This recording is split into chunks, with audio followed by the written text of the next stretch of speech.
പെരിയ ഇരട്ടക്കൊലപാതക കേസിൽ കോടതി വിധി കേട്ട് അലമുറിയിട്ട് കരഞ്ഞ 2 കുടുംബങ്ങളിലെ മാതാപിതാക്കളും സഹോദരിമാരും ഈ നാടിൻ്റെ നൊമ്പരമാണ്.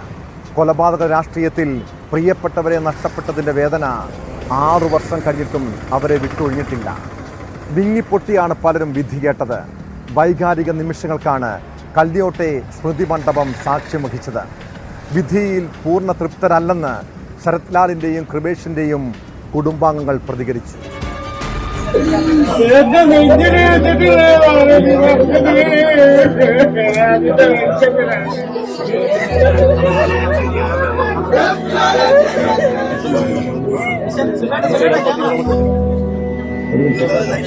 കാത്തിരിപ്പിനൊടുവിൽ കോടതി വിധി അറിഞ്ഞപ്പോൾ ഹൃദയം പിളർക്കുന്ന വേദനയോടെ കൃപേഷിന്റെയും ശരത് ലാലിന്റെയും ഓർമ്മകളെ ചേർത്ത് പിടിച്ച് കുടുംബാംഗങ്ങൾ. സ്മൃതി മണ്ഡപത്തിൽ ഒത്തുചേർന്നവർ നിറകണ്ണുകളോടെ ഇവരെ ആശ്വസിപ്പിക്കാൻ കഴിയാതെ നിസ്സഹായരായി. പ്രതീക്ഷിച്ചത് പരമാവധി ശിക്ഷ, അതുകൊണ്ട് തന്നെ പൂർണ്ണ തൃപ്തിയില്ല. വധശിക്ഷ കോടതി വെച്ചില്ല. ഇവരൊക്കെ വധശിക്ഷ കൊടുക്കണമെന്നാണ് ഞാൻ കോടതിയോട് അവർച്ചുണ്ടായത്. അത് കിട്ടിയില്ല. പരമാവധി ശിക്ഷ എന്ന് വെച്ചാൽ വധശിക്ഷയാണ് നമ്മൾ ശ്രമിച്ചിരുന്നത്. MLA-മാർക്കെല്ലാം കിട്ടിയത് ചെറിയ ശിക്ഷയാണ്. വിധി കേൾക്കാൻ കൊച്ചിയിലും കുടുംബാംഗങ്ങളെത്തി.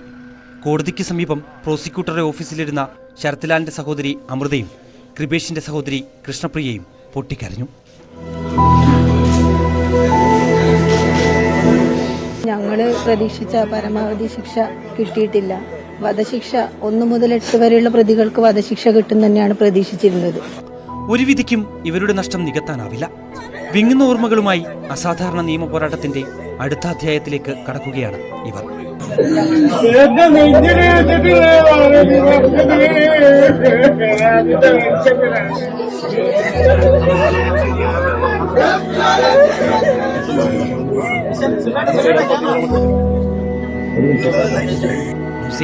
കൊച്ചി, കാസർഗോഡ്.